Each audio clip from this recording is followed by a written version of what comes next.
WKNJ 90.3 FM. We were just blazing some heat from Gangstar. Shout out to Greg Nice on that track. They filmed that video in Atlantic City. Greg Nice was up there, one of the nicest, coolest dudes. He came through and he was like, yo, I know that school, man. My ex-girlfriend from Jersey, one of the first girls from Jersey who I used to date, went to school here.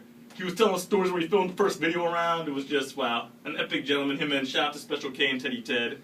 Did he say the end of every sentence twice? Yeah. He was like, I used to go to school here. Yep. This voice in the background we have right here, a gentleman who I've known for years, who became a friend over the years, and who was a great MC. And he's a retired battle legend, but we know he'll get back in the ring eventually if you give him the right price. This man, he's from the Upper West Side of New York City. You wouldn't think about when he gets in the ring to battle. He is an ELW first generation.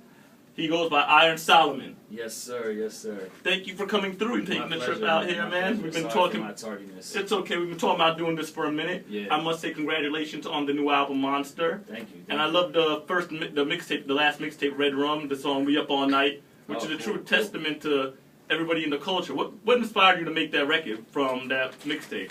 I think I might have had the rhymes written, and then it was a beat that Isaiah made, and we were just in the studio. The vibe kind of felt right, and I think we probably actually were staying up all night, as we often do in the studio. And so it was one of those songs that just came together real easy. You know, a lot of my stuff is extremely thought out, and some of the simpler stuff sometimes just hits harder, you know.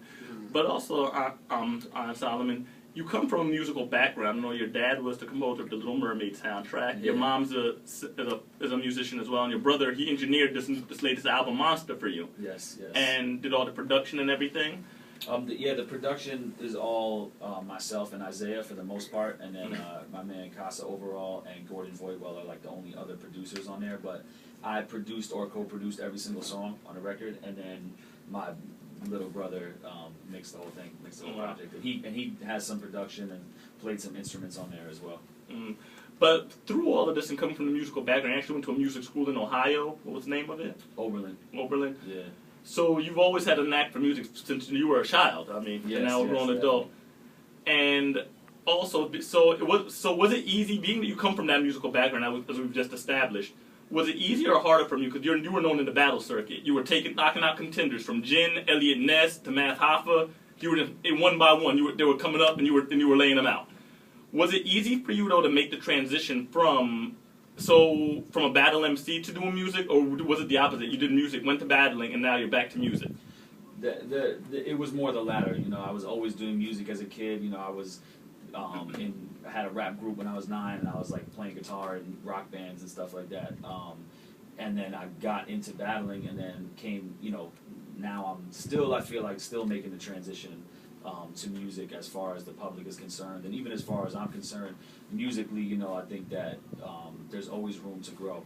So it wasn't, I wouldn't say it was like super difficult, but you have to approach everything, you know, with an open mind, and if I had stepped in and felt like I was already great at it, then I would never get better at it, you know. So I'm just trying to stay, you know, approaching the studio like I'm a rookie every time, pretty much.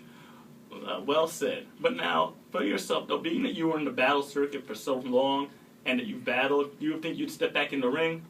Definitely. You know, I'll never fully step away from it. I always want to be involved in the scene, and I'll always jump in the ring if it makes sense. You know, it's just more about if I'm going to dedicate the energy and, you know, find the anger within myself to be that verbally violent to somebody, then it has to make sense and, you know, be progress. It always has to be progress. Because I've seen you in many battles in which, like, the other dude who you were battling, he himself, too, couldn't stop but laughing at himself. It was like, basically, I looked at him like, dude was done, but, you know, it is what it is. But more importantly, with this new project, Monster, why did you name it Monster, and what was the goal behind it?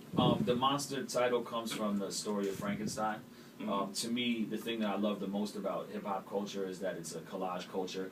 When we get dressed in the morning, you know, you put on these construction Timbs that are meant for construction work, and then you put on a fitted hat that's really a baseball from a baseball team, and a polo shirt. That's, you rock the Yankees or the Mets hat? I rock the Yankees, man. I'm not really a sports guy, but I rock the Yankees. You know? Well, being from New York, you know, and you mentioned Tim, so hey. Right. So really, like, the collage element is what draws me to it, and the music is the same way, you know. And so Frankenstein's monster was like a collage human being, and the same way that hip hop is. You take pieces of things that are dead, like music that isn't being listened to, and you put it together and mix it up in a way that makes it more powerful than the original music ever was, you know? And so for me, like Frankenstein's monster is like a metaphor for hip hop, and then also a metaphor for our generation, you know, just young people that we take pieces of the nonsense that we see in the world and the violence and we just spit it back out. And just like Frankenstein's monster, we're misunderstood. You know, people look at hip hop and look at just young people in general and really point their finger and try to vilify us, but we're just working with the tools that were given to us. You know what I mean? Okay. Now, also, I know on your album you collab with DMC, who again is a very down-to-earth, humble gentleman and one of the forefathers. How was that getting in the studio with him? 'Cause you actually said he came to your studio and was like, yeah, it was amazing, man. You know, I met DMC at the end of the week anniversary, the EOW anniversary on the Lower East Side at the amphitheater, and he was already like familiar with my work and was a fan, which is just, you know, that's one of those moments where you pinch yourself. And he came to my crib and we hung out and spoke for like 3 hours before we even started talking about music. And he's like so energetic and so just excited about music still that it was an amazing experience to work with him.